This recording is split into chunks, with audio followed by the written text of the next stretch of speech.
प्रेमाची गोष्ट या मालिकेच्या 20 डिसेंबरच्या भागामध्ये लकी आता सांगत असतो, या दोघांचे हळदीचे फोटो काढूया, चला चला सगळ्यांनी समोर समोर येऊन आता आपण फोटो काढूया। सावनी एकदम निर्धास्त होते। झालं, हळदीचा प्रोग्राम झालाय, लग्न सुद्धा असंच होणार, यात कोणती अडकाठी येणार नाही याच्यावरती आता इकडे सावनी ठाम असते। लकी आता असे फोटो काढा, तसे फोटो काढा, हे फोटो काढा, ते फोटो काढा असं करत असताना इकडे आता सुगंधा ओरडते। इंद्राची मैत्रीण सुगंधा म्हणते, काय चाललंय लकी, अरे कवरे फोटो काढतोस, बाद झाले फोटो, चल कोल्यांची हळद ही अशी काय सुकी सुकी जायची का, चल लवकर आपल्या आता डीजे लाव आणि नाचूया असं म्हणत इकडे सुगंधा छानपैकी डीजे लावून नाचण्यासाठी लकीला सांगते। मग लकी म्हणतो, हो मावशी हो, जरा धीर धर। मग त्यानंतर लकी आता गाणं लावतो आणि मुद्दाम लकी इकडे आता अनुजाच्या सोबत नाचण्यासाठी येतो, जेणेकरून अनुजाला ऑकवर्ड वाटावं, जेणेकरून इकडे आता ह्याला सुद्धा आवडू नये, हे सगळं लकीचं प्लॅनिंग असतं। हे लकीचं प्लॅनिंग असतं, पण इतके निगरगट्ट अनुजा आणि आता अभिषेक असतात की लकी तिच्या सोबत नाचतोय त्याचं अनुजाला पण काही वाटत नसतं, तिच्या मनाला वाटत असतं, पण आता इकडे अभिषेकच्या मनाला काही वाटत नसतं आणि अभिषेक तिला आता लकी सोबत सुद्धा डान्स करू देत असतो। हे सगळं ज्या वेळेला इकडे आता सागर पाहत असतो, सागरला खूप वाईट वाटतं, म्हणजे आपण जे प्लॅन केला होता तो सगळा प्लॅन फ्लॉप झालेला आहे। याने तर अजिबात तोंड सुद्धा उघडलेलं नाहीये की ही माझी बायको आहे, किंवा हिने पण तोंड उघडलेलं नाहीये की हा माझा नवरा आहे म्हणून। काय चाललंय नक्की यांचं, खरंच म्हणजे इतकं कुणी हे कसं असू शकतं असं म्हणत आता इकडे सागर चिडलेला असतो। मुक्ता त्याला समजवत असते, सागर थांबा, पण सागर काही ऐकायला तयार नसतो।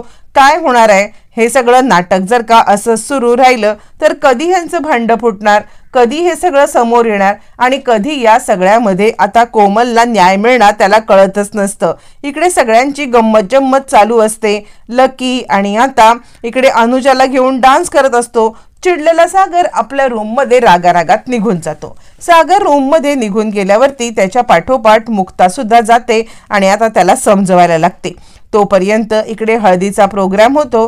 हळदीचा प्रोग्राम पूर्ण झाल्यावरती सावनी आता अनुजाला आणि आता अभिषेकला घेऊन कारमध्ये बसते आणि ती सांगायला लागते, या गोष्टीचा सोक्षमोक्ष झालाच पाहिजे। अनुजा तू मला खरं खरं सांग, तू तिकडे आली होतीस की मुक्ता तुला घेऊन आली होती? याच्यावरून कळणार आहे की मुक्ताच्या मनामध्ये अजूनही संशय आहे, की मुक्ता अजूनही संशय घेते आहे आणि अजूनही या सगळ्याचा ती शोध घेते आहे। काय घडले मला सगळं कळलं पाहिजे। यावरती अनुजा म्हणते, नाही तुमचा काहीतरी गैरसमज होतोय, तुमचा खूप मोठा गैरसमज होतोय, कारण या सगळ्यामध्ये मीच आले होते, मला खूप अस्वस्थ झालं होतं आणि मला आता या सगळ्यामध्ये बघायचं होतं की नक्की काय घडतंय, म्हणून मी अभिषेकला भेटायला आले होते। त्या तर जे सांगत होत्या ना ते सगळे खरं होतं, त्या जे बोलत होत्या ते सगळं खरं होतं, कारण त्या पेढे घेण्यासाठीच खाली आल्या होत्या आणि त्या पेढेच घ्यायला गेल्या होत्या, पण मीच या सगळ्यामध्ये तिकडे दिसले आणि मग त्या मला प्रामाणिकपणे बोलायला लागल्या की तू माझ्यासोबत चल असं म्हणून त्यांनी मला थांबवलं आणि मग त्या मला म्हणायला लागल्या की अभिषेकच्या बाजूनी कुणीच नाहीये, तर तू तिकडे वरती त्याची करवली बनून चल असं त्या प्रामाणिकपणे मला म्हणाल्या आणि म्हणून फक्त मी तिकडे आले आणि त्याच कारणासाठी मी तिकडे भेटण्यासाठी आले। मला हे सगळं पाहायचं होतं नक्की काय घडतंय तेवढंच, त्यांची काही चूक नाहीये असं म्हणत अनुजा आता इकडे मुक्ताची बाजू व्यवस्थितरित्या मांडते आणि त्यानंतर इकडे आता त्यावरती सावनी तिला सांगते, एक गोष्ट लक्षात ठेव, काहीही झालं ना तरी सुद्धा तू या सगळ्यामध्ये अजिबात तिकडे यायचं नाहीये। यावरती आता मात्र इकडे अनुजा म्हणायला लागते, काय बोलताय तुम्ही, अहो मला ज्या वेळेला भेटावंसं वाटेल त्यावेळेला मी नक्की येणार ना। यावरती मग मात्र आता इकडे अभिषेक तिचा अभिषेक हात धरतो आणि आता तो तिला बोलायला लागतो, हे बघ ऐक, तू उगाचच काही घाई करू नकोस, मी आहे ना, मी या सगळ्यामध्ये नक्की तुला भेटेन। आता सध्या ही वेळ नाहीये, त्यामुळे आपण दोघं जण थोड्या वेळाचा का होईना पण ब्रेक घेऊया असं म्हटल्यावरती मग मात्र आता इकडे अनुजा म्हणते, ठीक आहे चालेल, तुम्ही जसं म्हणताय तसं असं म्हटल्यावरती तो अनुजाचा हात धरतो आणि आता इकडे सावनी विचार करायला लागते की काय नक्की घडतंय, काय घडतंय काय बिघडतंय मला गोष्टी कळतच नाहीयेत.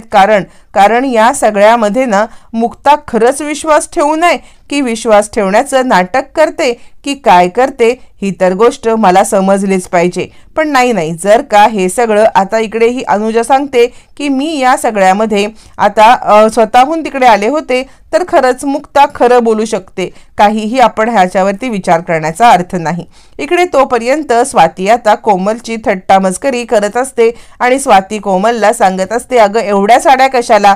कोमल म्हणते, नवीन लग्न झाल्यावरती साड्या लागतात ना. स्वाती म्हणते, गप्प बस. दादूसला या सगळ्यामध्ये जे फसवून तू स्कर्ट टॉप क्रॉप टॉप हे सगळं जे काही करत होतीस ना ते सगळं घेऊन जा. हनीमूनला जाताना तेच उपयोगाला येणार आहे. हे तुझ्या साड्या बिड्या काही नेणार आहे आणि ह्या अशा साड्या कुणी हनीमूनला नेसत नाहीये, कळतंय का तुला? असं म्हटल्यावरती कोमल म्हणते, तू गप ग. यावरती स्वाती म्हणते, गप ग काय? मी खरं तेच तुला सांगतीये ना. असं म्हणत स्वाती आता कोमलचा हात हातात घेते. हे सगळं मुक्ता पाहत असते आणि मुक्ताला खूप वाईट वाटतं. म्हणजे यांचं जे काही चाललेलं आहे त्या सगळ्यामध्ये मला तर या कोमलला वाचवण्यासाठी काहीच करता येत नाहीये. आणि कोमल सांगत असते, तुला माहितीये का, अभिषेकचं माझ्यावरती खूप प्रेम आहे. अभिषेकचं माझ्यावरती प्रेम आहे आणि तो माझ्यावरती खूप प्रेम करतो आणि याच प्रेमाखातर मला ना खरंच खूप छान वाटतं आहे की या सगळ्यामध्ये मी आणि तो आम्ही एकत्र येणार आहोत. खरंच हे लग्न होते म्हणून मी खूप खुश आहे. पण हे ऐकताना मुक्ताला आनंद होत नसतो. कारण आता या सगळ्या गोष्टी आता खूप कॉम्प्लिकेटेड असतात. हे लग्न किती खरं किती खोटं हे सुद्धा पाहणं गरजेचं असतं. तोपर्यंत इकडे आता सागर आपल्या रूममध्ये येतो. रूममध्ये आल्यावरती सागर या सगळ्यामध्ये विचार करत असतो. त्याच वेळेला त्याच्या डोक्यामध्ये कोमलचं वाक्य येतं आणि कोमलचं वाक्य येतं की दादूस तुझ्यामुळे आज माझं लग्न ठरलेलं आहे. आज तुझ्यामुळे मला हा दिवस मिळालाय. आणि तोपर्यंत इकडे आता सागर उदास असताना तिकडे मुक्ता येते. हे बघा किती गोंधळ झालाय. म्हणजे ती अनुजा या सगळ्यामध्ये इतकी डांबरट निघेल असं मला खरंच वाटलं नव्हतं. आपण तिला आता या सगळ्यामधून बाहेर काढण्याचा प्रयत्न करतोय पण ती मात्र काही बाहेर येण्याचा प्रयत्नच करत नाहीये. म्हणजे ही अभिषेक आणि हे कोमल हे कोणत्या मातीचे बनलेले आहेत मला खरंच काही कळत नाहीये. काहीही झालं तरी सुद्धा या सगळ्यामध्ये यांचं भांड फोडलंच पाहिजे. यावरती आता इकडे हतबल झालेला सागर सांगायला लागतो, मुक्ता हळद लागली, उद्या लग्न आहे, कधी आपण हे सगळं करणार आहोत? मला तर काहीच कळत नाहीये की ज्या पद्धतीने कोमल त्याच्या प्रेमात पडत चाललेली आहे ना त्या पद्धतीने आपण तिला कसं बाहेर काढू शकू, हे सगळं कसं होणार आहे. असं म्हटल्यावरती मग मात्र आता इकडे मुक्ता म्हणायला लागते, नाही हे खूप कॉम्प्लिकेटेड आहे. या सगळ्यामध्ये आपल्याला या गोष्टींचा विचार तर करायलाच पाहिजे. असं म्हटल्यावरती मग मात्र आता इकडे सागर सांगायला लागतो, काय करायचंय मुक्ता, दिवसेंदिवस सगळ्या गोष्टी कॉम्प्लिकेटेड होत आहेत. तुम्हाला माहितीये सावनी ही माझ्या आयुष्याला लागलेली कीड आहे. सावनी ही कीड आहे ना ती माझ्या आयुष्यातून कायमची जायतच नाहीये. काही ना काही करत त्या सावनीला या घरामध्ये कुरघुडी करायला मिळते. म्हणजे आता माझं आयुष्य कसं बर्बाद करायचं हे सगळं सावनीला माहिती आहे. असं म्हटल्यावरती इकडे आता मुक्ता सांगते, तुम्ही काळजी करू नका, आपल्याला ना कोमलला समजवायचं आहे. पण कोमलला समजवत असताना आत्ताच्या घडीला जर आपल्याकडे कोणताही पुरावा नसेल तर आपण कोमलला नाही समजवू शकत. कारण जर का पुराव्याशिवाय आपण तिला काही बोलायला गेलो ना तर कोमल खूप चिडेल. आधीच मी तिच्या समोर ज्या वेळेला हे असे काही विषय मांडलेले होते ना त्या वेळेला तिचा पुरावा नसल्यामुळे मला न खरंच तोंडावरती पडले मी. पण या वेळेला जर मी कोमलला पुराव्याशिवाय काही बोलले तर ती स्वतःच्या जीवाचं पण काही बरं वाईट करून घेऊ शकते आणि या सगळ्यामध्ये मग आपल्याला काहीच करता येणार नाही. असं म्हटल्यावरती इकडे आता सागर म्हणतो, तुमचं म्हणणं बरोबर आहे, पण काय करायचं, आपण कोमलला या सगळ्या गर्दीतून बाहेर तरी कसं काढायचं आहे. यावरती मुक्ता म्हणते, काळजी करू नका, तुमचा माझ्यावरती विश्वास आहे ना. सागर सांगतो, माझा स्वतःपेक्षा जास्त तुमच्यावरती विश्वास आहे. मुक्ता म्हणते, मग हा विश्वास कायम ठेवा, मी तुमच्या विश्वासाला तडा जाऊ देणार नाही. काहीही झालं तरी मी कोमलला या सगळ्यातून बाहेर काढणार. मी हार मानलेली नाहीये. सावनी नावाच्या या बाईला मी धडा शिकवणार आणि आता अभिषेकच्या तावडीतून आपल्या कोमलची मी सुटका करणार ही गोष्ट मी तुम्हाला सांगते असं म्हणत मुक्ता आता सागरला या सगळ्यामध्ये पटवून देते आणि आता त्यामुळे सागर थोडासा आता शांत होतो। सागरला शांत करून मुक्ता ज्यावेळेला बाहेर येते त्यावेळेला इकडे आता स्वाती, इंद्रा आणि आता कोमल या तिघींचे मायलेकींच्या गप्पा गोष्टी चालत असतात। इंद्रा सांगत असते, काय ग स्वाते, उद्या आपली पोर निघून जाणार आणि आता आपण दोघीच एकमेकीला राहणार। यावरती स्वाती म्हणते, मम्मा तू रडू नकोस, तू रडलीस तर तिला सुद्धा त्रास होईल ना। यावरती इंद्रा म्हणते, नाही ग पोरी, तुझ्या डोळ्यात पाणी यायला नको, आमच्या डोळ्यातलं पाणी आलं तरी सावरण्यासाठी आम्ही दोघी जणी एकमेकींना आहोत, पण तुझ्या डोळ्यातलं पाणी आम्ही बघू शकणार नाही। तू तिकडे आनंदात राहा, आमच्यासाठी इतकंच महत्वाचं आहे।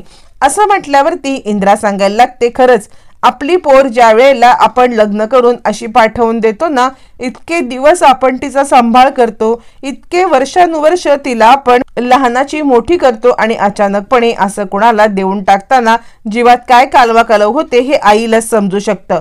त्यावरती स्वाती सांगायला लागते, मम्मी पण एक गोष्ट लक्षात घे ना, तिला तिच्या मनासारखा जोडीदार मिळालाय, तिला तिच्या मनासारखं सगळं मिळालंय, तर या सगळ्याचा आपल्याला आनंदच व्हायला पाहिजे की नाही। आणि त्यामुळे जरी आपली कोमल आपल्यापासून दूर चाललेली असली तरी सुद्धा तिच्या हक्काच्या घरी चालले, तिचा नवीन संसार सुरू करते, याचं आपल्याला सगळ्यांना आनंद असला पाहिजे। यावरती इंद्रा म्हणते, हो ग बाय हो, या सगळ्याचा आनंद तर मना आहेच, पण आई एकवीर मी प्रार्थना करणार आहे, माझी पोर नव्या संसारात पहिलं पाऊल टाकते आहे, या पहिल्या पावलामध्ये तिची नव्याची नवलाई छानपैकी राहू दे, तिचे नव्याची 9 दिवस चांगल्या पद्धतीने टिकून राहू दे, तिला तिच्या आयुष्यामध्ये जे काही हवं आहे ते सगळं मिळू दे, आई एकविरेच्या कृपेने सगळं काही ठीक होऊ दे। असं म्हणत इंद्रा या सगळ्यामध्ये प्रार्थना करत असते की माझ्या मुलीचे आयुष्य जे काही नव्याने सुरू करते आहे ते आयुष्य छानपैकी चांगलं सुरू होते।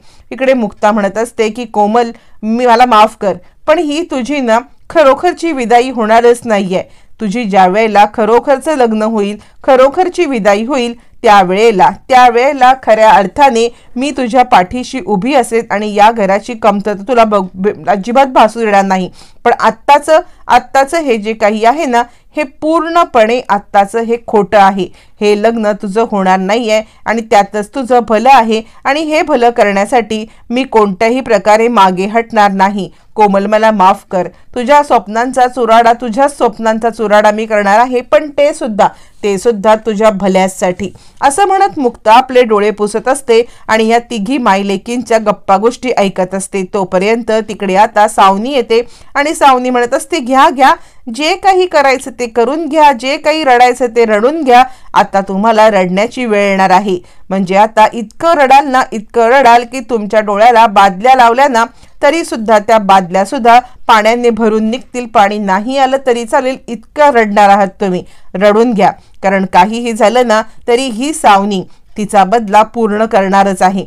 सावनी तिचा बदला घेणार, इतकंच काय तर आता तुम्हाला पळताभुई थोडी होणार आहे, कारण कोमलला तुम्ही आता लग्न करून नाही तर या सगळ्यामध्ये कशाच्या दुःखाच्या खाईमध्ये तुम्ही आता ढकलत आहात हे सुद्धा तुम्हाला समजणार नाही। असं म्हणत इकडे आता सावनी स्वतःशीच खुश होत असते।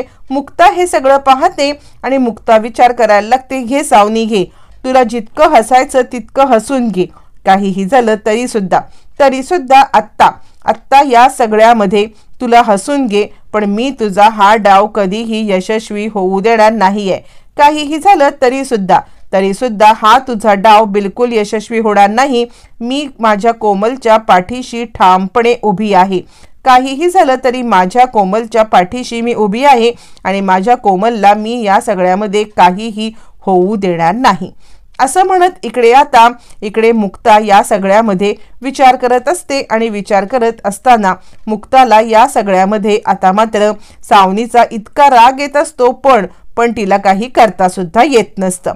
तोपर्यंत इकडे आता मिहिका आपल्या घरी असते आणि पोटावरती हात ठेवून बाळासोबत संवाद साधण्याचा ती प्रयत्न करत असते। ज्या वेळेला ती बाळासोबत संवाद साधत असते त्यावेळेला आता ती सांगत असते, बाळा अजिबात आता त्रास करून घ्यायचा नाही, उद्या तुझी आणि तुझ्या डॅडाची भेट होणार आहे, काहीही झालं तरी आता तुझा डॅडा तुला भेटायला येणार आहे.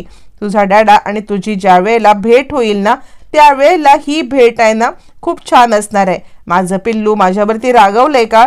कारण बाबाला मी अजून डॅडाला मी सांगितलेलंच नाहीये की पिल्लूचं या जगात आगमन होणार आहे. आणि खरंच खरंच बाबाला ज्या वेळेला ही गोष्ट समजेल ना त्यावेळेला तो किती खुश होईल तुला माहिती आहे का? तुला माहिती आहे का या सगळ्यामध्ये त्याला आनंद होणार आहे. उद्या तुझी आणि तुझ्या बाबांची भेट मी घडवून आणणार म्हणजे आणणार. असं म्हणत इकडे आता ज्या वेळेला मिहिका आपल्या बाळासोबत बोलत असते त्यावेळेला तिकडे आता हर्ष येतो आणि आता हर्ष सांगायला लागतो की काय उद्या मिहिरला भेटायचं चाललंय वाटते. बाळाशी टॉक चाललेत, मम्मा अँड बेबी टॉक असं म्हणत तो आता इकडे मिहिकाच्या जवळ येतो आणि मिहिकाला सांगायला लागतो उद्या मिहिरला भेटून आता तू काय सांगणार आहेस ग? त्याला काय बोलणार आहेस? त्याला काय सांगणार आहेस? आणि तू जे काही सांगशील त्याच्यावरती मुळातच त्याचा विश्वास बसणार आहे का? किती कॉम्प्लिकेटेड गोष्टी आहे. खरं तर त्याचा तुझ्यावरती विश्वासच बसणार नाही. कारण ज्या काही गोष्टी घडलेल्या आहेत ना त्या गोष्टी त्याला पण माहिती आहेत ना. सावनी आणि माझ्या लग्नाच्या दिवशी जे काही घडलं ते त्याने सगळं पाहिलंय. त्यामुळे हे मूल माझं आहे असंच त्याला वाटेल ना. आणि नाही वाटलं तरी मी सांगेन. यावरती मिहिका सांगायला लागते माझ्या मिहिरचा माझ्यावरती पूर्णपणे विश्वास आहे. तुझं तोंड तू बंद ठेव. असं म्हटल्यावरती इकडे आता हर्ष सांगायला लागतो मी माझं तोंड बंद ठेवू? काहीही गरज नाहीये. कारण तो आहे ना तो सागर कोळीचा चेला आहे. सागर कोळीचा चेला हा सागर कोळीसारखाच विचार करणार. तुला माहिती आहे ना मी त्यावेळेला सांगितलं होतं की सई ही माझी मुलगी आहे, माझी आणि सावनीची मुलगी आहे. तर त्या सागर कोळीने डोळे झाकून त्याच्यावरती विश्वास ठेवला होता. डोळे झाकून विश्वास ठेवून त्याने आता इकडे सई त्याची मुलगी नाही असं मान्यही केलं होतं. मग हा चेला आहे ना त्याचा सागर कोळीचा चेला हा सागर कोळीप्रमाणेच विचार करणार आणि तो तुझ्यावरती संशय घेणार हे 100%. त्यामुळे कितीही काही झालं तरी सुद्धा आता मात्र या सगळ्यामध्ये तो तुला या सगळ्यामध्ये कधीही मान्य करणार नाही. ही गोष्ट तू लक्षात ठेव. आणि कसं आहे त्या दिवशी तू ज्या वेळेला बेडरूम मध्ये माझ्यासोबत होती हे त्याने पाहिलंय. त्यामुळे तो एक मूल कसं एक्सेप्ट करेल? तो नाही एक्सेप्ट करणार, मी नाही एक्सेप्ट करणार. मग तू जाशीलच कुठे? असं म्हणत इकडे आता हर्ष मुद्दामच इकडे आता बोलत असतो. तोपर्यंत मिहिका म्हणायला लागते हे बघ माझा एक तर माझ्या मिहिरवरती माझ्या प्रेमावरती विश्वास आहे. काहीही झालं तरी सुद्धा मिहिर हे असं बोलणार नाही. आणि तितके कॅल्क्युलेशन मला सुद्धा जमतात. कारण ज्या वेळेला आपलं लग्न झालं ते त्याला दिवस झाले 2 महिने आणि माझी प्रेग्नन्सी 3 महिन्याची आहे. त्यामुळे कॅल्क्युलेशन केले असता आपल्याला बरोबर समजणार की तू माझ्या बाळाचा बाबाच नाहीयेस. माझ्या बाळाचा बाबा मिहिरच आहे. आणि मला ते सांगण्यासाठी कोणतेही खरं तर कॅल्क्युलेशनची सुद्धा गरज नाहीये. आणि आता त्यासाठी मला हे सगळं तुला सांगायचं आहे की माझं बाळ हे मिहिरचंच बाळ आहे आणि त्या पलीकडे ते कुणाचंही बाळ नाही आहे. खबरदार जर माझ्या आणि मिहिरच्या आणि माझ्या बाळाच्या मध्ये येण्याचा प्रयत्न केलास तर गाठ माझ्याशी आहे. असं म्हटल्यावरती आता मात्र हर्षला बोलायला काहीच नसतं. त्याने इकडून तिकडून प्रयत्न करून बघितलेला असतो की मिहिकाला गुंडाळता येईल का. पण मिहिका एक हुशार, इंडिपेंडंट आणि आता तडफदार मुलगी असते आणि त्यामुळे मिहिका या सगळ्यामध्ये काहीही ऐकायला बोलायला तयार नसते. तोपर्यंत इकडे सागर हतबल झालेला असतो. मुक्ता त्याला म्हणत असते सागर तुम्हाला वाटत असेल की मी काही करत नाहीये पण तसं नाहीये. माझ्या डोक्यामध्ये प्लॅन चालू आहे आणि तो प्लॅन एकदा वर्कआउट झाला ना की मात्र मग आपल्याला या सगळ्यामध्ये खूप मोठी क्लिअरिटी येणार आहे. काहीही झालं तरी सुद्धा ही क्लिअरिटी आपल्या समोर येणार. सागर म्हणतो मुक्ता मला खरंच कळत नाहीये की गोष्टी किती कॉम्प्लिकेटेड होत आहेत, कशा कॉम्प्लिकेटेड होत आहेत आणि काय करायचं जेणेकरून आपण या सगळ्यातून कोमलला बाहेर काढू शकू. यावरती मुक्ता सांगायला लागते तुम्ही कोणतीही काळजी करू नका. माझ्या डोक्यात जो प्लॅन आहे ना तो प्लॅन मी तुम्हाला सांगितला की तुमच्या सुद्धा डोक्यामधला अर्ध हे रिलीफ होईल। यावरती सागर म्हणतो असा कोणता प्लॅन आहे? यावरती मुक्ता सागरला सांगायला लागते आपला प्लॅन। आणि आता जसा जसा सागर प्लॅन ऐकायला लागतो तसं तसं त्याच्या चेहऱ्याचे रंग बदलायला लागतात। मुक्ता एक एक करत अचूकपणे त्याला आपला प्लॅन समजावून सांगते आणि जसा जसा प्लॅन समोर येतो तसं तसं आता मात्र इकडे सागर खूप खुश होतो। मुक्ता काय ग्रेट आहात तुम्ही, म्हणजे मी सुद्धा इतका विचार करू शकत नव्हतो आणि तुमच्यासारखा प्लॅन करू शकत नव्हतो। आज तुम्ही एक प्रकारे सिद्ध केलत की खरंच तुम्ही कमाल आहात, कमाल। आणि हा प्लॅन वर्कआउट होणार ही गोष्ट मात्र नक्की आहे। असं म्हटल्यावरती मग आता मुक्ता सांगते काहीही काळजी करू नका, हा प्लॅन खरंच वर्कआउट होणार आहे। फायनली दोघांचं ठरतं। याच्यामध्ये तिसरा लकी, चौथा मिहिर हे चौघ जण सामील असतात आणि आता हे चौघ जण या सगळ्यामध्ये हा प्लॅन वर्कआउट करणार असतात। हा प्लॅन करत असताना आता मात्र इकडे बरोबर लकी आणि आता मुक्ता या दोघांनी अनुजाला किडनॅप केलेलं असतं। किडनॅप करून अनुजाला एका खोलीत आणून ठेवतात। अनुजा तरी सुद्धा काही बोलायला तयार नसते, पण इकडे घडणारा चमत्कार वेगळाच असतो। ज्या वेळेला लकी अनुजाला सांगत असतो बोल लवकर, तुमचं लग्न झालंय ना, तू अभिषेकची बायको आहेस ना। त्यावरती अनुजा म्हणते तुम्ही कितीही मला त्रास देण्याचा प्रयत्न केला तरी सुद्धा मी ही गोष्ट कबूल करणार नाही की माझं आणि त्याचं लग्न झालेलं आहे। एक गोष्ट लक्षात ठेवा, तुम्ही माझ्यावरती अशा प्रकारे दबाव आणू शकत नाही। काहीही झालं तरी सुद्धा तुम्ही मला असे प्रश्न विचारू शकत नाही। असं म्हणत ती हट्टाला पेटलेली असते, ती काही ऐकायला तयार नसते। अनुजा काही ऐकत नाही। मग मुक्ता आता विचार करते आणि ती व्हिडिओ कॉल करते। व्हिडिओ कॉल करून ती आता इकडे अभिषेकला सांगते हे बघ, मी आता अनुजाला किडनॅप केलंय, तू लग्न थांबव। यावरती अभिषेक म्हणायला लागतो तुला जे करायचं ते कर, हे लग्न थांबणार नाही, काहीही झालं तरी हे लग्न थांबणार नाही, हे लग्न होणार म्हणजे होणार। तिचं काय करायचं ते कर, कोमल माझी बायको आहे माझ्यासोबत। अनुजा हे ऐकते आणि मग अनुजा पेटून उठते। अनुजा चिडते, रागवते, ओरडते आणि ती सांगायला लागते बाद झालं, तुम्ही माझे डोळे उघडलेत, खरंच तुम्ही डोळे उघडलेत। अभिषेक या सगळ्यामध्ये मला आता फसवणूक करण्याचा प्रयत्न करतोय, पण आत्ता मी अभिषेकला सोडणार नाही। काहीही झालं तरी अभिषेकचं भांड मी फोडणार म्हणजे फोडणार। चला मी घरी सगळ्यांना सांगते की मी त्याची बायको आहे।